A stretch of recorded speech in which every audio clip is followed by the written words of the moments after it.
ಸಂಗೊಳ್ಳಿ ರಾಯಣ್ಣವರಿಗೆ ಮಾಲಾರ್ಪಣೆ ಮಾಡಿದರೆ ಇದಾದ ನಂತರ ಭಕ್ತ ಕನಕದಾಸರ ಪುತ್ಥಳಿಗೆ ಮಾಲಾರ್ಪಣೆ ಮಾಡ್ತಾರೆ.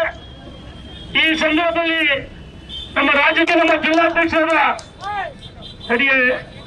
ಧ್ವಜ ಜಿಲ್ಲಾಧ್ಯಕ್ಷರಾದ ರಾಜಶೇಖರ ರಾಜಪ್ಪ ಅವರು ಬಂದರೆ ಅವರಿಗೂ ಸಹ ಸ್ವಾಗತ ವಹಿಸ್ತಾ ಇದ್ದೀವಿ. ಭ್ರಷ್ಟಾಚಾರ ಬಯಲಿಗೆಳ್ತಾರೆ. ಒಟ್ಟು ನಮ್ಮ ಕ್ಷೇತ್ರದಲ್ಲೂ ಸಹ ನಾವು ಸುಂಕುಕಟ್ಟೆ ಇರ್ಬೋದು, ಹೊನ್ನಾಳಿ ಇರ್ಬೋದು, ಕರಕಟ್ಟೆ 28 ಜಮೀನು ವಾಪಸ್ ಕೊಡ್ಸಿದ್ವಿ. ನರಸಿಂಹಮೂರ್ತಿ ಅವರಲ್ಲಿ ವಾಪಸ್ ಕೊಡ್ಸಿದ್ವಿ. ಅದಂದ್ರೆ ನಿಮ್ ಗ್ರಾಮದಲ್ಲಿ ಇದನ್ನು ಹೋರಾಟ ಮಾಡಿ ಭೂಮಿ ಅವ್ರಿಗೆ ಒಳ್ಳೆಯ ಕಳೆದ 4 ವರ್ಷದಿಂದ ಒತ್ತು ತರ ಹೋರಾಟ ಮಾಡಿದ್ವಿ. ಬಂಧುಗಳೇ, ವಿಜಯೇಂದ್ರ ಸಾರಥ್ಯದಲ್ಲಿ ಯಾವತ್ತು ಹೋರಾಟ ಆಗಿದೆ. ಇವತ್ತು ಮುಖ್ಯಮಂತ್ರಿ ಆಗೋಕೆ ಎಲ್ಲರೂ ನಿಮ್ಮ ಕನಸಿದೆ.